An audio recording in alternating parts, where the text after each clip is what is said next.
So it is with great pleasure and pride that I present to you Dr. Ivan van Sertima.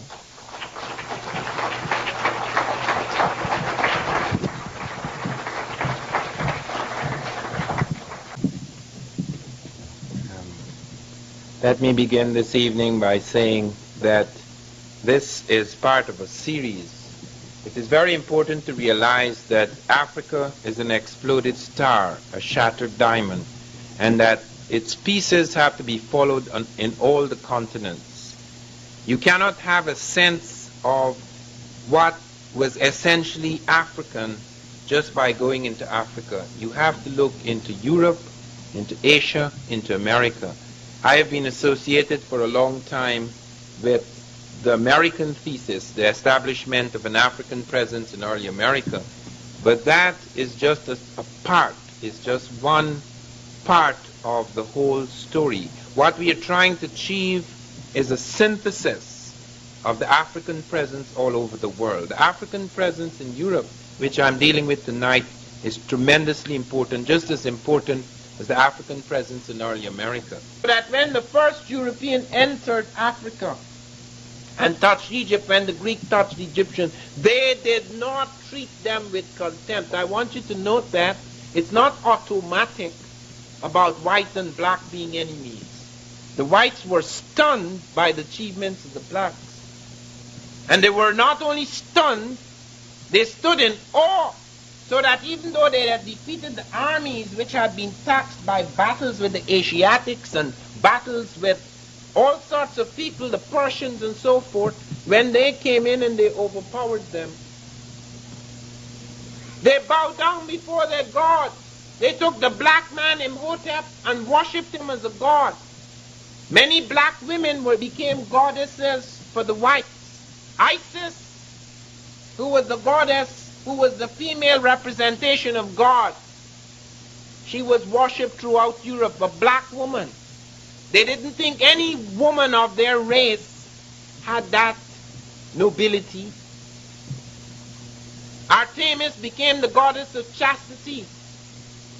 Minerva became the goddess of wisdom. These are black women. Circe in the Odyssey, a black woman. Andromeda, who helped Jason win the Golden Fleece, who married Perseus, the great Greek hero. That's a black woman. It's whitewashed afterwards on the vases, but you could see in the black women in the antiquity book, you could see what it looked like originally. And Isis became the prototype of all the great Madonnas of Europe. And even when they were broken, some of them were remade with European faces, but with the black ritual color. So it went right through. Everything was affected. They couldn't understand how the Egyptians had written such advanced medical texts. You know, the Egyptians had already done a major work on the pulse. You know, the Greeks, the Europeans, only came to terms with that advance in the pulse 1,000 years later. Egyptians had books, diagnostic percussion, studies of circulation, studies of the pulse. They had chapters that were taken by the Europeans, the Greeks, and copied word for word. Hippocrates, the so-called father of medicine, the Greek, copied studies and fractures of the clavicle and dislocation of the mandible, copied word for word. The medical school at Kos in Europe, in Greece, was an imitation of the medical schools in Egypt. Every scholar, St. Clement of Alexandria, said that if you were to write a book of 1,000 pages, it would not be enough to put the names of Greek scholars who went to study in Africa. That was the big thing, as today in shattered Africa, Africans have to go to Europe to study. In those days, Europeans flocked to Africa to study because there was nothing much to study in Europe. Their astronomy was transformed by the Africans. They did not know how to shape the year. They had primitive, inadequate calendars. Egypt gave us the world's first accurate calendar, the 365 and a quarter day year. But of course they observed the quarter differently. They observed it at the end of 1,460 years. They had a leap year. We no longer have a leap year. We call it a leap year, but we don't have it. They did. We only have a leap day. And they split the year after they dealt with the quarter that way. They were left with 365 days. They had 5 festival days. They created Christmas, not Europe. It's Africa created Christmas. Egypt. The word Christ is an African word, K-R-S-T, Christ or Christ.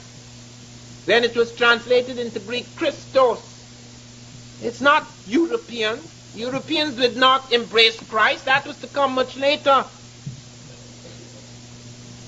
When Jesus was being crucified, it's white soldiers, Romans, who were putting the spear in him, who was putting him up on the cross because the Jews thought he should die because he had outraged the Jewish high priest by doing things and saying things that they found ridiculous. Moses had told them an eye for an eye, a tooth for tooth. Jesus said, not only should you forgive your brother 7 times, but 70 times 7. Jesus had the audacity to pick up a whip and chase people out of the temple, which they considered to be a violent act. There were many things that led to that man being killed because he carried ideas, many of which you can find among the Essenes in Egypt. There are several books written by Jews that make Christ out to be an Essene. He was profoundly affected by the Egyptians because he spent his boyhood in Egypt. He was smuggled into a village called Marathia near Heliopolis. He spent his boyhood in Egypt. When you first see him in the Bible, when you first see him in the books by his disciples, they're first aware of him at the age of 12 when he's talking to the doctors. Egyptian doctors, what doctors do you think they are? And then he disappears. People put him all over the place, but we don't know for sure what he did before he went back. But it is said in the Bible, in Hosea, out of Egypt shall I call my son. He goes back now out of Egypt back into Palestine to conduct his ministry. Now many of us have become disillusioned with Christianity because we mix up the baby with the bath water. We think that because Christians have behaved in the most abominable manner as they have, that has anything to do with Jesus the Christ, or it has to do with the essential Christianity. Because some Muslims behave abominably, that has to do with Muhammad. It has nothing to do with that. Once you embrace a religion, whether it be a political ideology or some sort of religious ideology, it's up to you. If you're narrow, you're going to kill people in the name of it. It has nothing to do with the essential golden strand in the religion or in the ideology. There's a far cry between Stalin and Gorbachev. It's the same communism they're talking about. There's a far cry between Muhammad and some of these people who call themselves Muslims. There's a far cry between Jesus the Christ and some of these people who call themselves Christians, who in the name of Jesus practically enslaved half the world. What's Christian about Europe? Everything they did to Africans and people of African descent was un-Christian.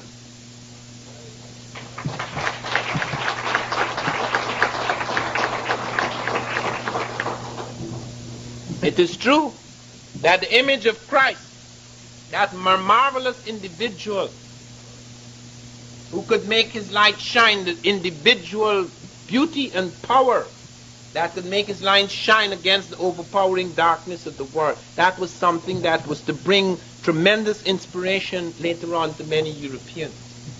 But note, even at the time of the conversion, who do you think was the Pope? When Constantine, the Roman emperor, was converted, the Pope was a black man. You will see his picture in the slides. Miltiades, the black Pope of Rome. Or rather the black Christian Pope, because Rome later became the seat of the papacy. But the black Pope was a black man, Miltiades, 312 to 314 AD. All these things were carried into Europe. The basic idea, because the Africans very early, even going back to Tasseti before Egypt, they saw Horus as a Christ figure. Their concept of the Christ was already there long before Jesus was born. You could see it on their temples. We saw that, and it's almost broken and shattered, but it was drawn for us by one of the Egyptian guides, showing the resurrection, showing the angel coming to announce the birth of the child, showing the virgin birth. All those ideas already on Egyptian temples at Luxor, long before Jesus, the Christ, appeared on the earth. Those ideas, those concepts were there. They were to profoundly affect the world. They're not European things. And when you look at the science, that in particular, it is amazing, not only the medicine, but look at the calendar, look at the mathematics. Geometry was developed by the Africans along the Nile. They had to deal with complex problems because of the fluctuations of the Nile. They developed geometry. The Greeks and Romans had arithmetic, but they didn't have geometry, that more complex kind of mathematics. That came out of the Nile Valley. And a range of other things. And the Greeks admitted it. They admitted it. Now Martin Bernal brings out his book, Black Athena. And because he's white, and I'm not saying because Martin Bernal is a very good friend of mine, but I'm just trying to show you the state of mind that exists in this country, that we were saying that, the up was saying that, and nobody was paying attention, but now a white scholar says it. It's a big thing. It's like a sudden discovery. It has validity. Black Athena shows you clearly how 200, 300 years ago, it was accepted what the Greeks had said. These are black people of woolly hair, and they gave us this and that and so forth. That was known as the ancient model. Now they changed it to the Aryan model. The Germans in particular, trying to show that Egypt is a Semitic language or so Indo-Aryan elements and all sorts of things like that, and how the Greeks exaggerated their debt to the Egyptians, because even in spite of all their attempts to say that there was nothing black about the Egyptians, they were at least aware there was some black in them. It made them uncomfortable. And therefore there was a long effort, especially after slavery. How can we, as Christians, enslave people who once taught us so much and telling us about how these inferior people and how we're giving them this and giving them that, when if you really studied history objectively, you would find they gave us a great deal. That couldn't be tolerated. You couldn't sleep at night with a Christian conscience thinking that you were enslaving people who were equal in any real sense. They had to be unequal. They had to be inferior. Therefore, they had to be excluded from everything that was of significance. Even when it was found in the heart of Africa, among African people, something could not be accepted. When they found the ruins of Monomotapa, everybody said it was an African kingdom. Everybody said this was an African center in southern Africa. It's 800 years old. But when they saw the building and the marvelous conical tower, and these guys putting together stone in a manner in which it was never put together in Europe, well, it couldn't be by Africans, naturally not. It's the Portuguese built it, it's the Chinese built it, it's the Phoenicians built it, it's the Arabs built it, not Africans. Wherever they found something, if they found the sophisticated plant, the cultivated plant, somebody brought it. When I was studying African presence in early America, I was corresponding with the South African.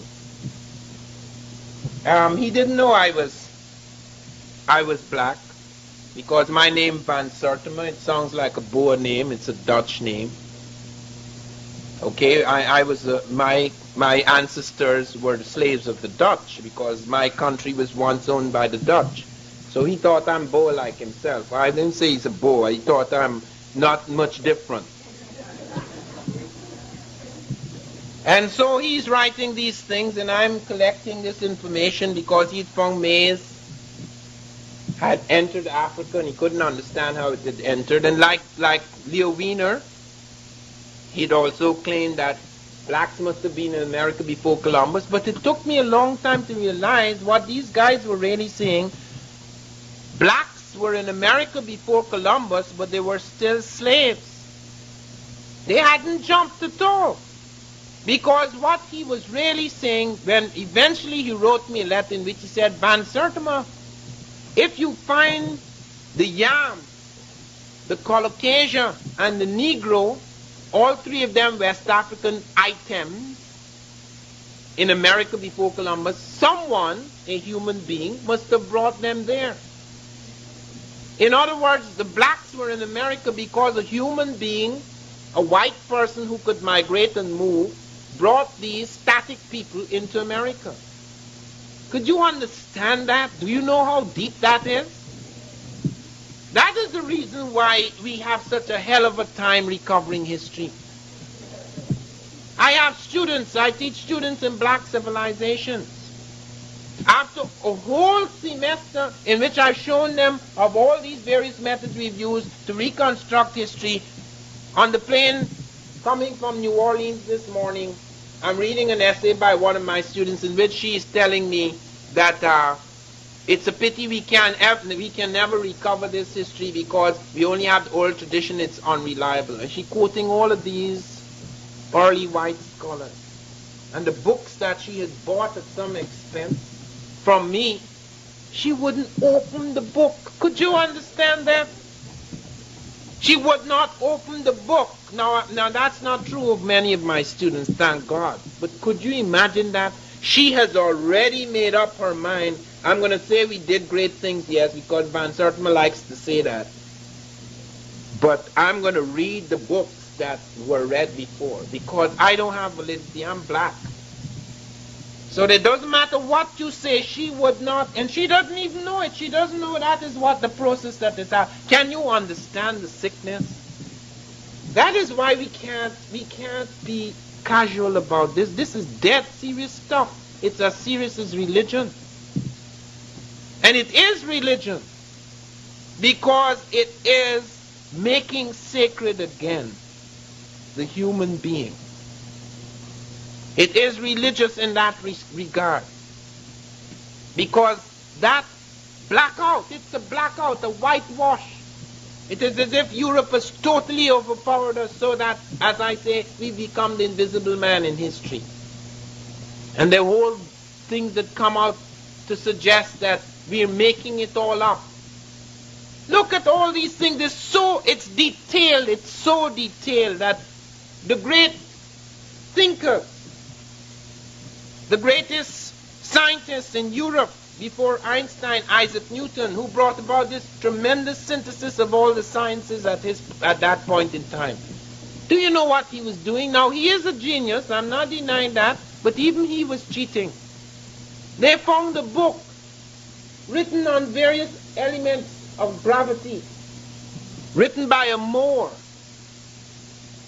And he had written all, it of course is an obscure little book, because there was no great printing presses at the time. He's written his, Isaac Newton, his book. And he has a lot of writing on it and discussions to himself and so forth. When he died, they found it among his papers. Nobody said anything. Recently, a man in England has brought it to light. Now, Newton was a remarkable man, though, and Newton, to the astonishment of everyone, including myself, studied Egyptology. Newton said, we thought he got his Egyptian education from Kepler, Copernicus, and Galileo. Galileo had used an African water clock in his experiment, and he had been affected by Egypt. But we found that he was actually reading Egyptian texts, and he said, there are three things in which some of my work has been prefigured. One, the Egyptians knew about the atom.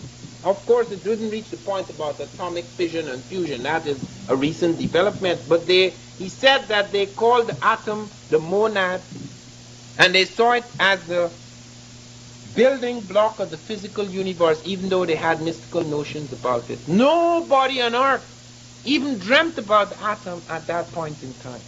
Not until many centuries later. He said further, he was convinced that they had a sense of gravitational attraction because they talked about the harmony of the spheres, how these things were held in a certain relationship because of these belts of gravitation. Pythagoras came from Egypt with that theory. He'd been there, according to Newton, 22 years. I thought it was 7. This is his own brother, scientist. 22 years he spent in Egypt. And then he said that the Egyptians had a heliocentric theory of the solar system. That is, they knew that the sun was the center and the bodies revolved around the sun. That is why they were able to make such accurate calendars. Do you know in Europe they did not know that? It took a long time before Europe even knew that the earth was not flat.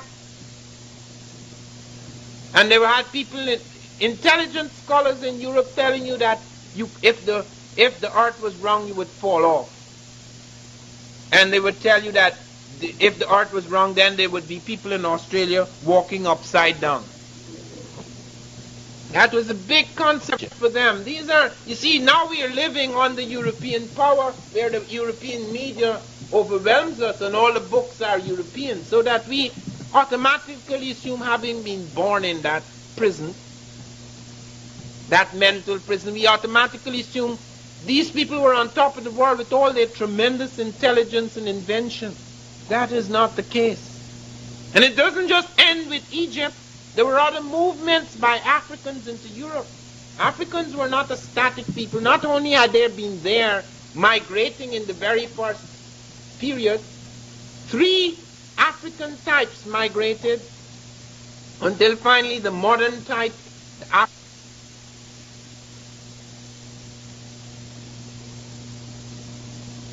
the movement, even when the Egyptians are defeated, their ideas and sciences enter Europe. And then come other movements. We found Taharqa, the Sudanese pharaoh. When I was reading about the Mohammedan dynasties, I found to my astonishment that in the Spanish history it was mentioned how a black pharaoh, Taharqa they called him, who was both a head of the army and later became a king of Egypt and Nubia, how he came in with a garrison into Spain. And they found cartouches, the signature of some of these kings, from the Shishongs to the Osorkans, that are found in Spain, and some Egyptian influences and some Spanish villages. And then came Hannibal. That's another invasion. Hannibal, and for a long time, although there are many books on Hannibal, they just said, well, he couldn't possibly be African. But I want to draw your attention to a very important essay in that book, Great Black Leaders.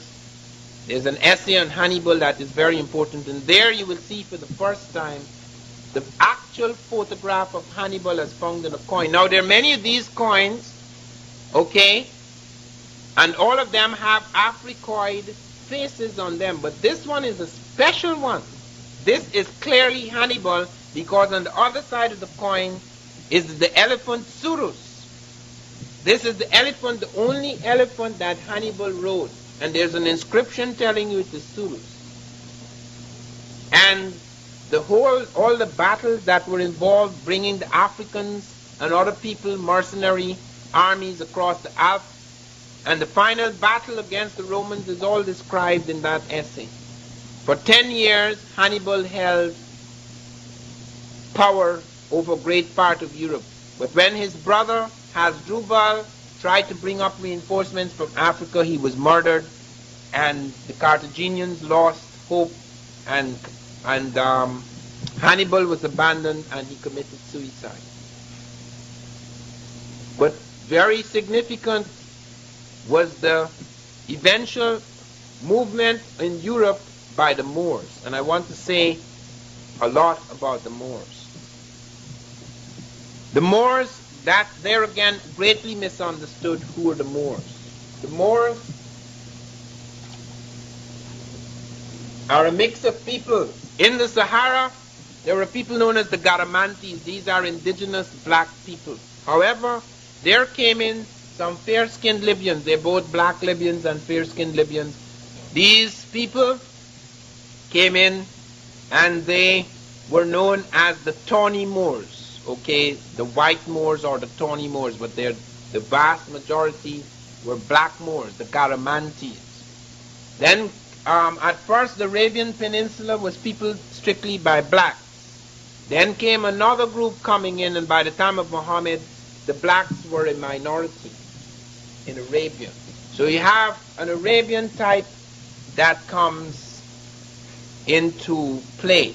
You have two types in Arabia, both a dark-skinned type and a fair-skinned type in the time of Muhammad.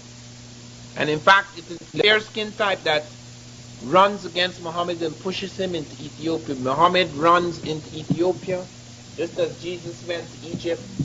Both prophets go into the fastnesses of Africa when they were in trouble. And you find Muhammad retreated into Ethiopia, he and his disciples, and eventually charged back again and conquered his enemies. After his death, the ideas that inspired him were to spread over the world. It was to spread over the world because many of the Mohammedans or Muslims came into various parts of the world and tried to convert people. They went into India, they attacked India, they went even as far up as into China, they went into Africa, they intermarried with Africans, and eventually the major part of the story occurs around 711 AD when an African general, Tariq, is sent out across the Straits of Gibraltar with 7,000 troops. 6,700 of them are black Africans, 300 are other types, probably fair-skinned Arabian types. I use the word Arabian versus the word Arab because anyone can be an Arab, anyone speaking Arabic. They move up into Spain, they conquer Spain. Now, if you go to Spain, you're going to find the same problem that you find with the Egyptians. They don't want to hear anything about the Moors. They don't want to hear anything about the Moors because the Moors, as far as they were concerned, they don't seem to understand. They don't want to go and check out what actually these guys brought into them. They don't want to hear anything about it. Yet all of our pictures of these Moors are drawn by the Spanish because the Muslims forbade the creation of images. So when there's the surrender of the Moors, it's drawn by the Spanish. Black generals surrendering. Now, if they weren't in charge and they were not the Moors, how are they surrendering? It's like if the Russians come here and we're supposed to surrender. Who do you think is going to do the surrendering? Could we surrender this country to them? I mean, it's so absurd. I mean, when you see these black faces, it's amazing. It's like this book I read when I was studying the Moors. I read this book by this English woman. A big book. For 300 pages, the Moors are fair-skinned with straight noses and blue eyes. Then things go bad and the Moors are being pushed back. And one stage is a big battle, and then you suddenly the sentence, tremendous slaughter of the Africans. Where the hell did they come from? Amazing how many things were pushed onto the rug. You cannot imagine. And a book, that's the next book I must write. Because you cannot imagine what an impact the Moors had on Europe. Greece and Rome, their glory had long faded. Europe had fallen into a great sleep. Europe was so backward that a disease had struck and killed half the people. It was worse than AIDS. They had no protection. Public baths were unknown in Europe. Disease spread like flies. It was unbelievable, the low level of Europe. There was not a lighted street in Europe. There was not a paved street in Europe. The kings in Europe lived in barns. Then came the Muslims. They set up these fantastic mosques. Unbelievable things. If you see them, some of them today, they're absolutely unbelievable. They introduced public baths unknown in Europe. public baths. They introduced public libraries. There were private libraries in Europe for the elite who read and wrote, the few who read and wrote. There were no public libraries for the people. Europe had 2 universities. The Muslims introduced 17 universities into Europe. Everything that could be found in the outer world, everything that could be brought in where the Moors had their courts in Morocco and in Europe was brought into the universities. Everything was translated into Arabic, which, by the way, was invented by Abul Aswan, an African. It's in the diaries of Ibn Khalikan, because that script was created at the time when Arabia was largely black. It was not largely black at the time of Muhammad. And there were major figures in the Muslim. The right-hand man of Muhammad was a black man, Bilal. Many of the major figures at this time are black figures. That thrust into Europe brought 4 dynasties, and the last 2 dynasties were actually created on the Senegal River. The Al-Maravid and the Al-Mahadi dynasty, those were overwhelmingly African dynasties. The first dynasty, the Umayyad dynasty, had major African elements. The Abbasid dynasty didn't last at all. It lasted 6 years, when the fights which have been going on up to the day, the Sunnis and the Shiites practically killing each other. After the Umayyads established a dynasty, the Africans and Arabs established a dynasty. The royal family was holidaying in Damascus, and the Shiites killed 76 members of the royal family and seized power. And then the Umayyads retreated. Abdurrahman retreated back into Africa, brought a great African force back and smashed the Abbasids, renewed power. And he insisted that everybody should live in harmony, that they should not take spite against that Christian, Jews, and Moors should have equal rights. He also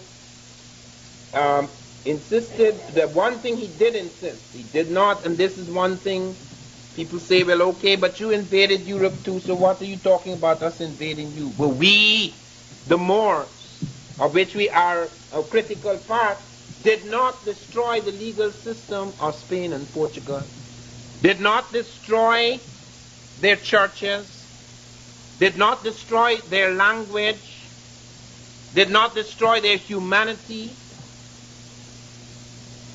So that is not the same thing. Invasion is something everybody expands and invades, but it's not natural to treat people like dogs, like chattel. That was very special. Even in the Romans, when they had slaves, they had laws governing the slaves, far more sophisticated than the laws governing Negroes, quote unquote. So it's not the same thing. That claim cannot be made. That cannot be thrown in our faces. And look, the things they brought in, everything that could be translated. Out of China they brought gunpowder. Out of India they brought the numbers. Europe did not have numbers. It had a number system, but it did not have ciphers. The Romans, more advanced even than the Greeks, had letters for numbers. 1 is 1, 2 is 1, 1, 3 is 1, 1, 1, 4 is 1 V. V is a letter. 5 is V. 6 is V1, 7 V11, 8 V111. That's how they counted, laboriously. The early Africans, the Egyptians, had ciphers. Greece did not. Rome did not.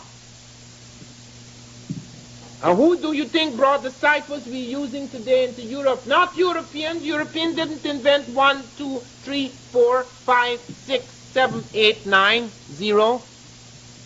Some people claim it came out of India.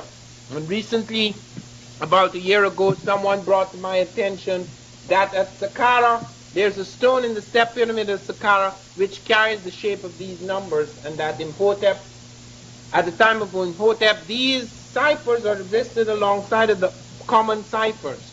But we have no dead proof of that. I have sent that around to 6 black mathematicians and no one has yet replied. It is possible one day we will be able to solve it, but one thing is quite clear, it is not European.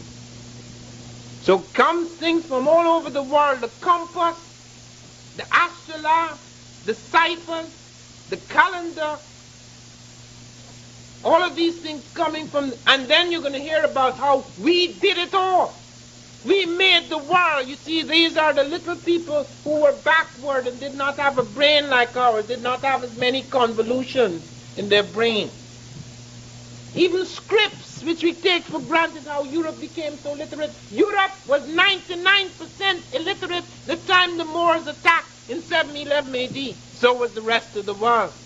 Small cliques everywhere read and wrote. The large amount of people did not. With it was the Muslims who made education important. They made it necessary at a certain level you had to have education. And guess what they introduced? The Africans and Arabs coming out of Morocco and other parts of Africa and Arabia brought into Europe a whole lot of things. Air conditioning for the first time. Bringing water, underground pipes. Bringing water from the mountains for the first time. Baths, public baths for the first time.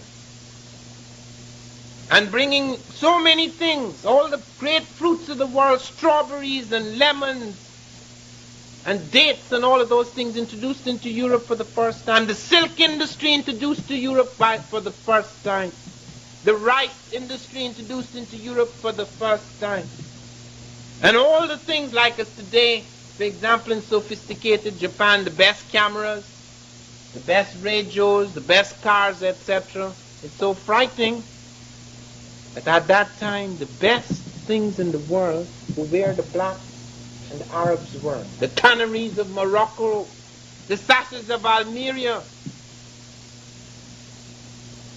the carpets of Tulala, the steel of Damascus, all where the Moors had their centers, that is where the best things were.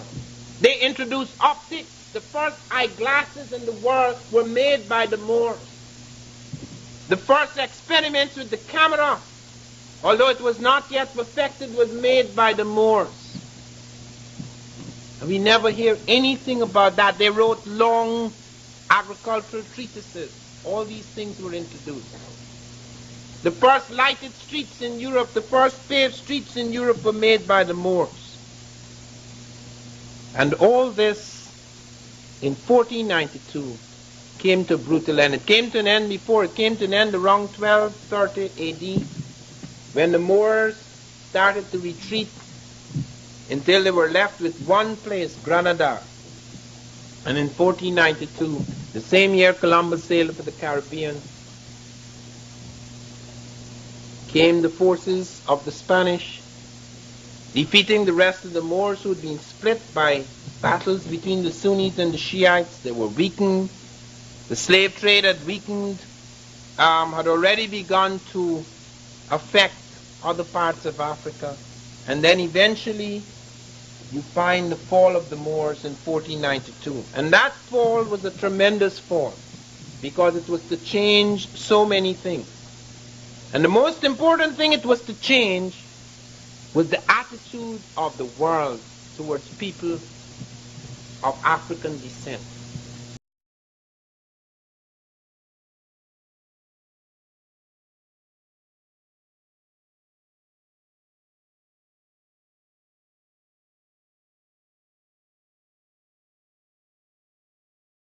The Dogons were already on American land because they simply sailed over by way of the worldwide wind and currents.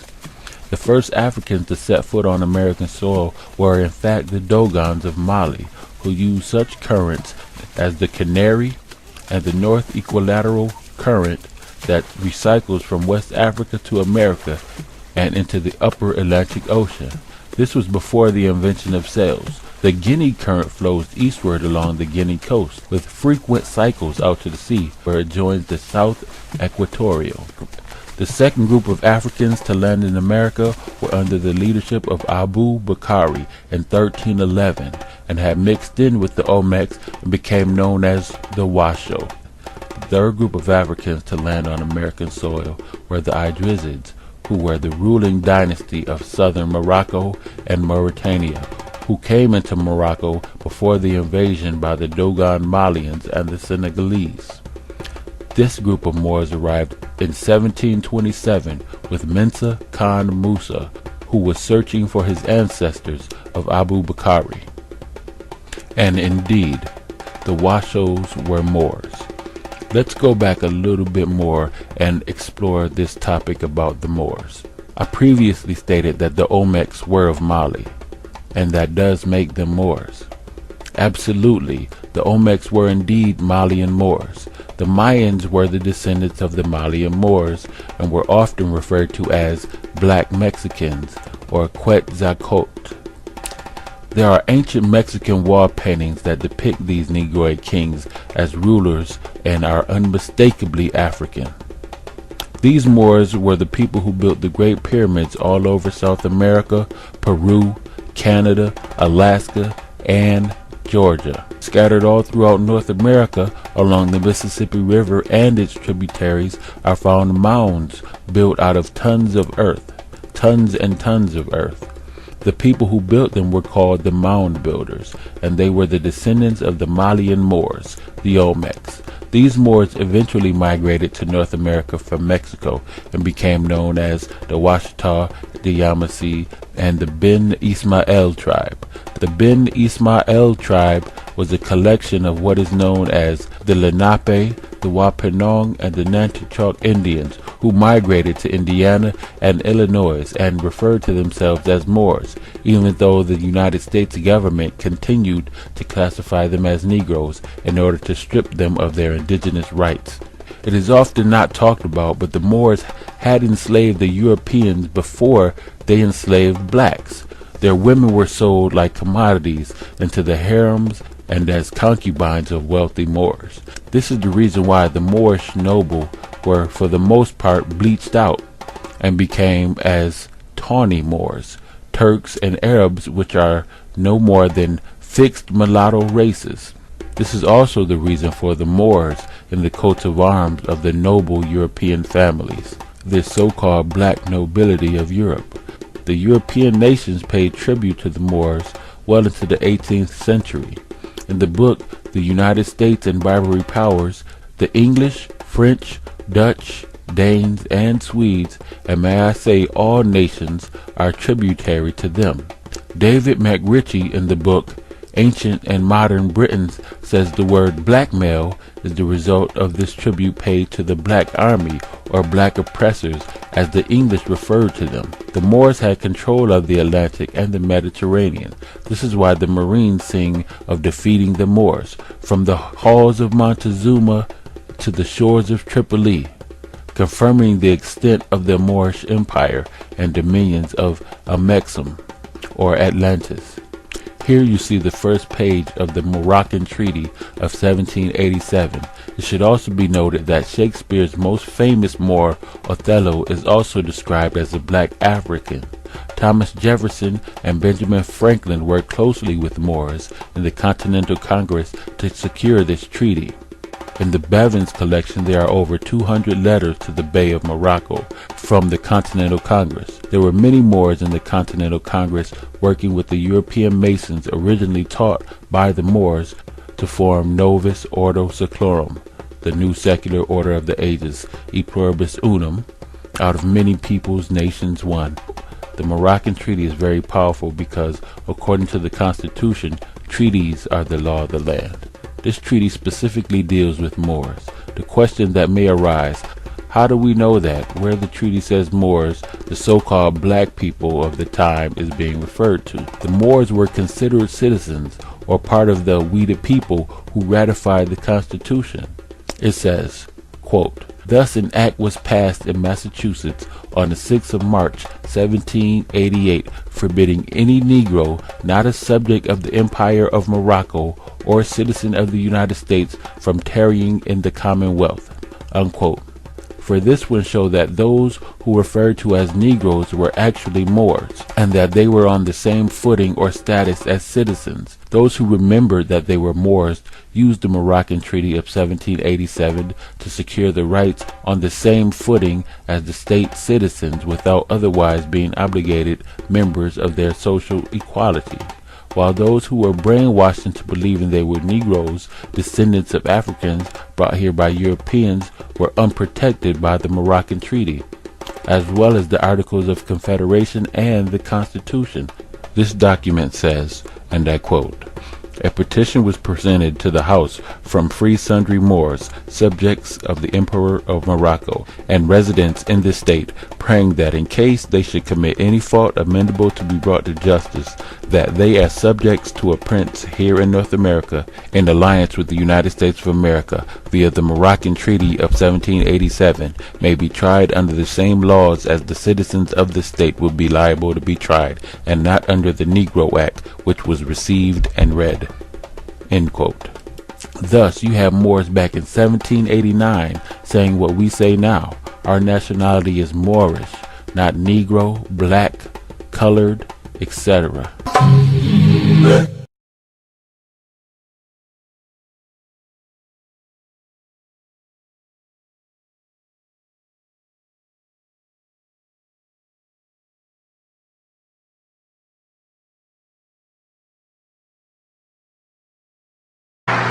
Dr. Jose V. Pimenta Bay. One more time, a warm round of applause for Dr. Jose V. Pimenta Bay.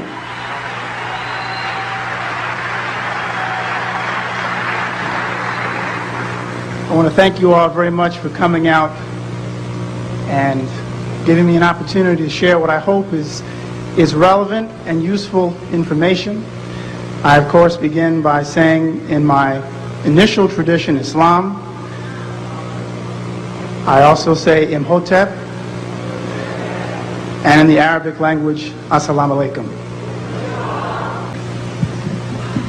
On the left is someone who is Moorish by virtue of his name, his origin, but he is a Christian Moor. And he is a Christian Moor by the name of Saint Maurice, or Saint Moritz in German. Saint Moritz was the patron saint of the Holy Roman Empire. So for all of us who came through any type of Catholic background, and no one's talking about Saint Moritz or Saint Benedict the Moor. Or if they talked about it, mentioned them, but they don't go into any details.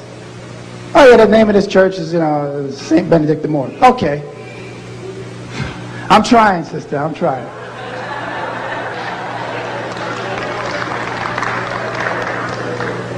So Saint Maurice, and this is interesting, his origins are actually in Egypt.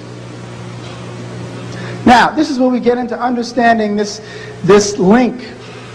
And I don't know if I get a chance to go over it all tonight, but this link basically between East Africa and West Africa that Diop essentially laid out so well. When he says, don't forget, because folks in West Africa doesn't mean that they have no connection to people in East Africa. When I would get into debates or discussions with Egyptologists, European Egyptologists, who would tell me, I'm sick of hearing black Americans, I'm using their terms again, I'm sick of hearing black Americans talking about their links to the Egyptians. They came from West Africa. There's no connection. And I said, well, what do you know about the history of migration from East Africa to West Africa? Well, I just know. I said, what do you know? And then usually they don't know anything. See, that's how people say you checkmate them. Because they don't expect you to come with a question that compels them typically to think, well, wait a minute now, this Negro knows more than I thought. This is from a German Bible of the 13th century, and that's the Queen of Sheba.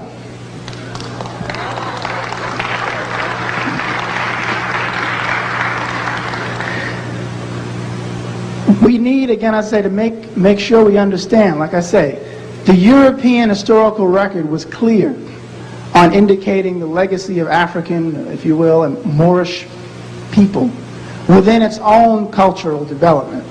And when you go back and look at some of these early texts, You see evidence of that.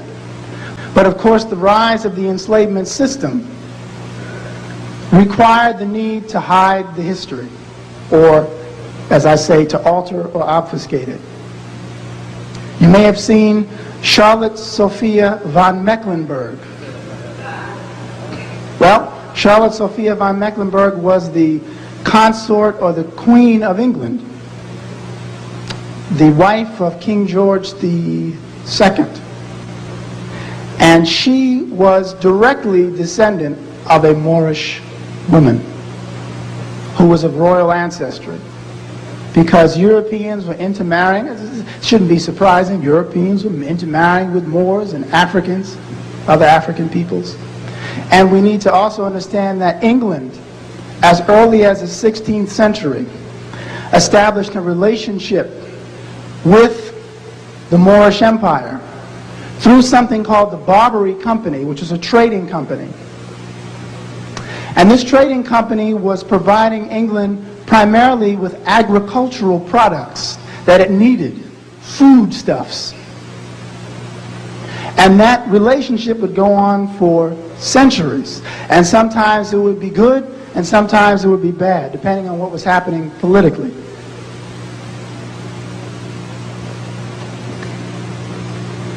That's Alessandro de' Medici.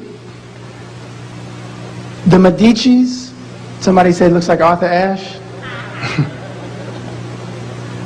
Alessandro de' Medici was the son of a pope. Seems to be a contradiction, right? I know popes were supposed to have sons. There's something about celibacy, I heard. It was an immaculate conception. But Alessandro de' Medici was the son of a pope and a Moorish or quote-unquote Negro servant.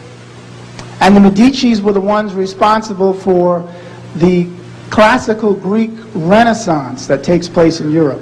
They're the patrons of learning. They're the ones that provide so much, financial and political support. Here is a Moroccan sister from a postcard. She's got her baby on her back.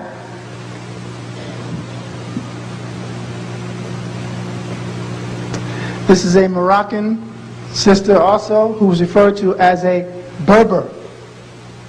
Okay, now let me go back to what I was talking about before. She's a Berber.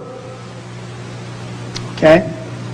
She's customarily what Western historians, when they talk about the Moorish legacy and influence, want you to focus in on. All the Moors descended from people who look like her. That's the illusion that people are trying to present. This sister is also referred to as a Berber. They're both Berbers. They're both Berbers. Right? This is also a group of Berbers. Look at the range. Now again, as Leo Africanus, also known as Al-Zayati, said in the 16th century to the European world when he wrote his book about the history of Africa, he said, the people in this part of the world are properly called Moors. That's what they respond to when they come into the Western world. This is a copy of a 15th century text on medical surgery and the type of instruments that were to be used. Now, as I mentioned already, the Moorish presence within Europe results in the change of the whole structure. The establishment of universities at places like Toledo and Salamanca and Cordova and Granada. And outside of Spain, I mentioned places like the University of Naples, whose curriculum and whose very founding was for the purpose of teaching Moorish medical knowledge. We've had people like Ivan van Sertima who've talked about this, and they came before Columbus and then in his edited work, The African Presence in Early America. But before him, before Brother van Sertima, there were Europeans who were saying the same thing, like Leo Wiener, and people like John McIntosh, who was writing in the middle of the 19th century, the Indians of North America, and basically pointed out, these people are related to Africans. These people are related to Ethiopians. Now, Alexander von Wulfenau, who was the German art historian, who wrote the book Unexpected Faces in Ancient America. It's basically a pictorial history and a revelation about the African presence in pre-Columbian America. And it's no accident that this information, although it was part of American folklore at one time, is increasingly denied, and an emphasis is placed upon the idea of African peoples all being brought here on slave ships. Now, this particular artifact or statuette, referred to as an old man with hat, this is from Alexander von Wulfenau's book, is from the classic period, which is between 300 and 900 of the Common Era. This is from Veracruz in Mexico. Now, I don't know about what you see, but that looks like a brother wearing a fez. This is also, this is from, well, you can see it actually in Ivan van Sertima's They Came Before Columbus, as well as in von Wulfenau's text. And I like what he did in comparing the chief, the Nuba chief, with the features of this Olmec monument. And those things stand between 7 and 9 feet tall. And some, in fact, are actually larger.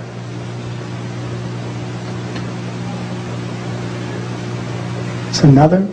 These are all right here in the Americas, and all predate Columbus.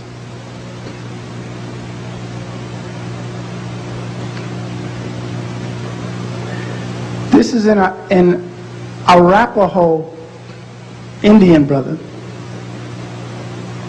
And this, again, is something that should cause us to pause.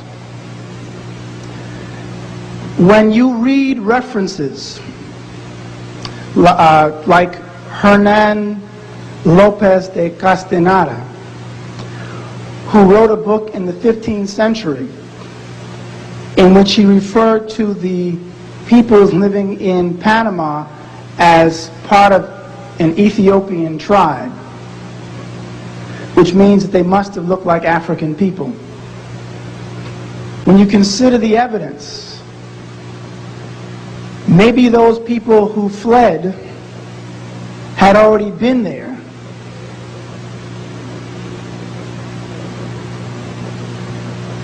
If you consider the term Indian now, and let me just, this is something again to help you perhaps understand how to reinterpret the term Indian when you go and do some research on your own, which I hope you'll do.